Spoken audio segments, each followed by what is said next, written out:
Have you ever looked at your hands, really looked at them, and wondered, who is driving this thing? What unseen force animates these fingers, guides these movements? That's the profound and perplexing mystery of consciousness.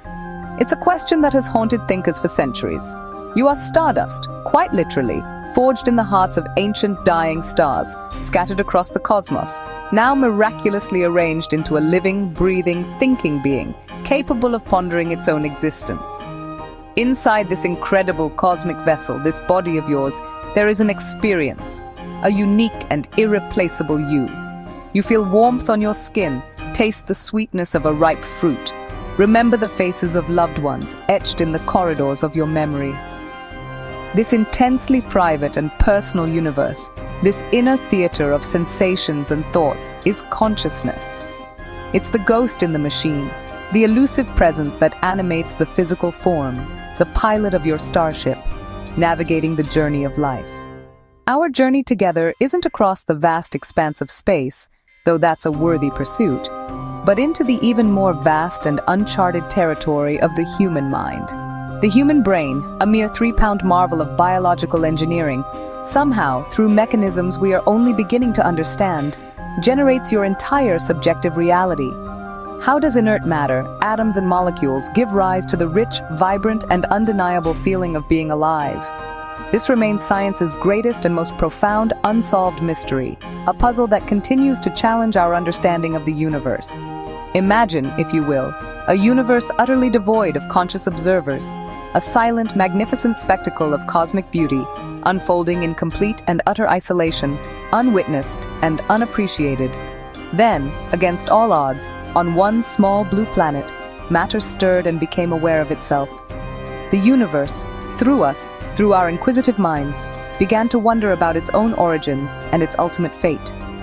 This is the extraordinary story of how inanimate matter, over billions of years, transformed into sentient awareness, into you and me. So, come with me, if you will.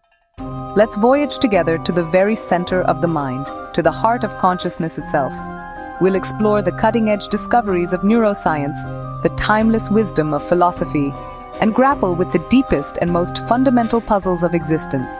The ship of the imagination is fueled, the engines are primed, and we are ready to launch into the unknown.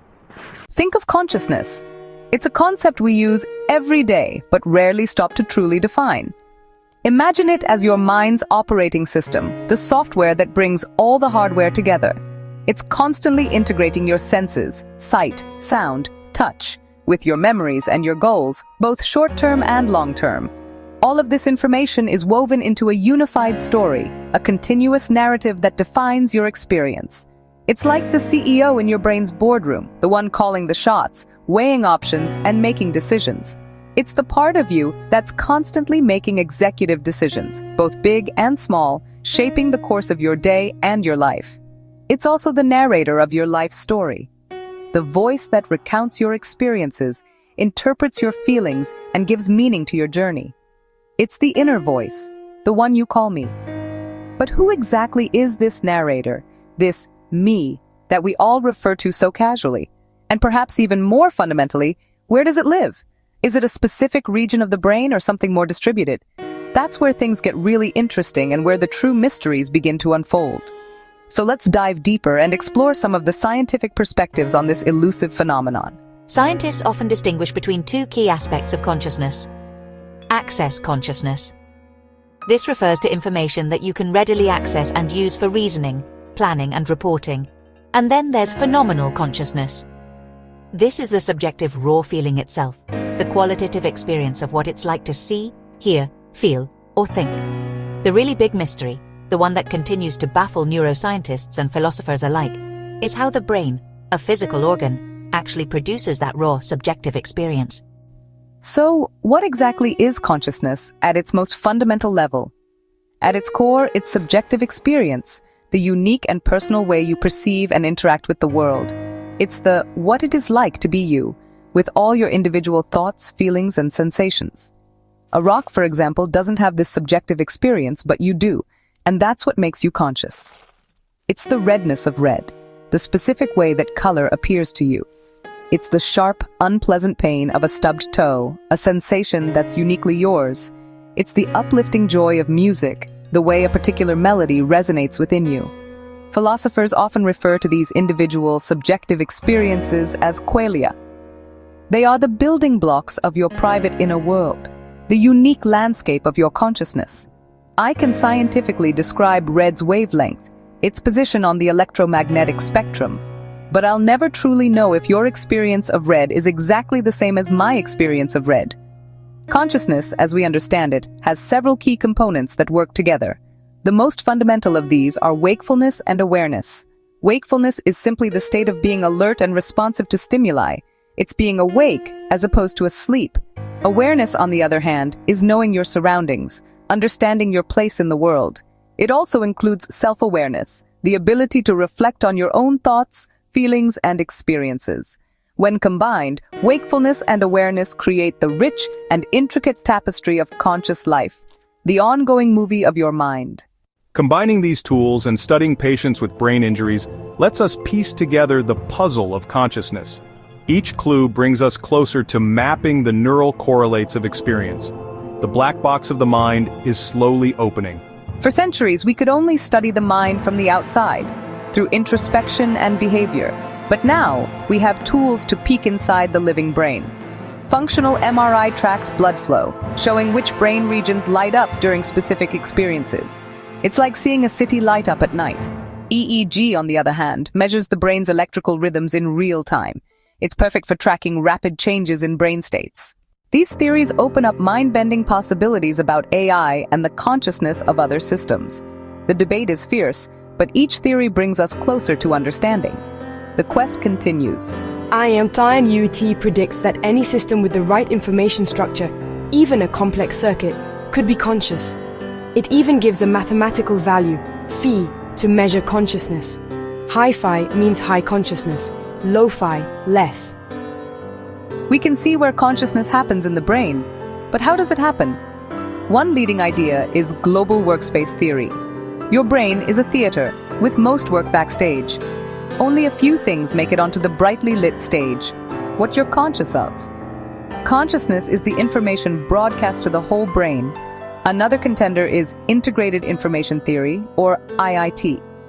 It says consciousness is a measure of how much information a system integrates. A conscious brain weaves together vast information into a unified whole. Some think the hard problem is fundamental. Maybe consciousness is a basic property of the universe. Others believe it will dissolve as we understand the brain's complexity. For now, the debate rages on. The explanatory gap remains. That's what makes this field so exciting. Despite our tools and theories, the mystery of consciousness remains unsolved. Scientists tackle the easy problems: how the brain processes information, controls behavior, focuses attention. We're making progress there. But then, there's the hard problem. Why does information processing feel like anything at all? Your computer recognizes faces, but it doesn't experience seeing. When your brain processes light, you have the experience of seeing blue. Why? No description of neurons firing explains the blueness of blue. It's like showing someone sheet music instead of letting them hear the song. Why do we dream? What purpose do these nightly journeys into the surreal serve? Maybe it's rehearsal for threats, a way to sharpen our instincts and prepare us for potential dangers in the real world. Perhaps dreams are a virtual training ground for survival. Or perhaps dreams serve as a vital function to process emotions and memories. They could be the brain's way of sorting through the day's events, filing away important information, and resolving emotional conflicts. During dreams, the logical part of your brain, the prefrontal cortex, is less active, allowing for a more uninhibited and creative flow of thought. This reduced activity allows you to accept the bizarre, the impossible, and the utterly surreal without question. Dreams reveal that consciousness is not a simple on-off switch, but rather a spectrum, a gradient of awareness with many shades and nuances. Each state, waking, sleeping, dreaming, represents a distinct mode of being, a unique way of experiencing reality. Each state offers invaluable clues to the nature of the mind, helping us unravel the mysteries of consciousness and self-awareness. Our brains possess an extraordinary capacity to create many worlds, not just the one we perceive during our waking hours. The boundaries of consciousness are far more fluid and permeable than we often imagine, constantly shifting and adapting. Exploring these altered states of consciousness, through dreams and other means, helps us to better understand what it truly means to be aware, to be alive. The mind is a shapeshifter, a dynamic and ever-changing landscape, always in motion, never truly at rest. And every night as we drift off to sleep, we embark on a journey to its farthest frontiers, exploring the uncharted territories of our inner world. Consciousness isn't a constant, unwavering state. It's a dynamic process. It shifts and flows through waking, sleeping, and the often bizarre realm of dreaming. In waking life, you're alert, fully engaged with the world around you, integrating sensory input and past memories to create a coherent experience. This is your baseline, your everyday reality. At night, you vanish into deep, dreamless sleep, a state of profound rest and restoration, a black void from the inside, a complete absence of conscious awareness. But even in this seemingly inactive state, your brain is incredibly busy with essential maintenance tasks. EEG recordings show slow, synchronized brain waves, indicating a period of deep relaxation and neural repair. The global workspace, the network responsible for conscious awareness, essentially goes dark. Then, as the night progresses, you enter the realm of dreams. During REM sleep, you're paralyzed, effectively cut off from the external world, unable to move or react. Yet, paradoxically, your mind is incredibly alive with vivid, surreal, and often bizarre experiences. REM sleep brain activity, as measured by EEG, closely resembles that of wakefulness, but the content of your thoughts is often wild, illogical, and unbound by the constraints of reality. Most people can't remember before age 3 childhood amnesia. You were conscious but couldn't form lasting memories. Consciousness dawns slowly, not suddenly. The story of awareness is a gradual unfolding. When does consciousness begin in each of us? Is there a moment when a collection of cells becomes sentient? Scientists look for clues in brain development. The thalamocortical system, crucial for awareness, forms around 24-28 weeks of gestation. Fetuses respond to stimuli, but does that mean they're conscious? The hardware may be present, but the software is still developing. Consciousness likely emerges gradually, not all at once.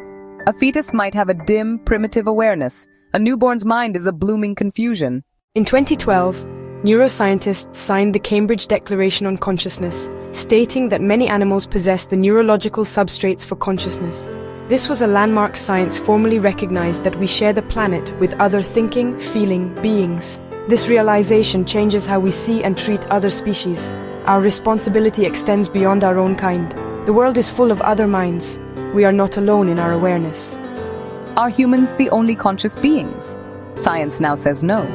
Many animals have brains similar to ours. Primates, elephants, dolphins, even some birds. They show behaviors that suggest awareness. Chimps recognize themselves. Elephants mourn. Dolphins use names. Even birds like crows and parrots display intelligence and problem-solving. Their consciousness is different. Dogs live in a world of scent, bats in echoes. But the core feeling of experience is likely widespread. We've journeyed from stardust to the wiring of the brain, from sleep to the dawn of awareness. Why does this quest matter? Because understanding consciousness is fundamental to understanding ourselves. It's the final frontier of human inquiry. On a practical level, this research can improve lives, helping coma patients, developing better anesthetics, and treating mental illness. Understanding the mind is the first step to healing it. Beyond medicine, this quest shapes our ethics, how we treat animals, define life, and approach artificial intelligence. If we create conscious AI, what rights would it have? These are real questions for our future. Ultimately, the search for consciousness is a profoundly human endeavor. It's born from curiosity, the same drive that led us to the stars. To be conscious is to be the universe knowing itself. As we probe the mind's mysteries, we complete a cosmic circle. We are sentient stardust taking the next step in our journey. The adventure continues.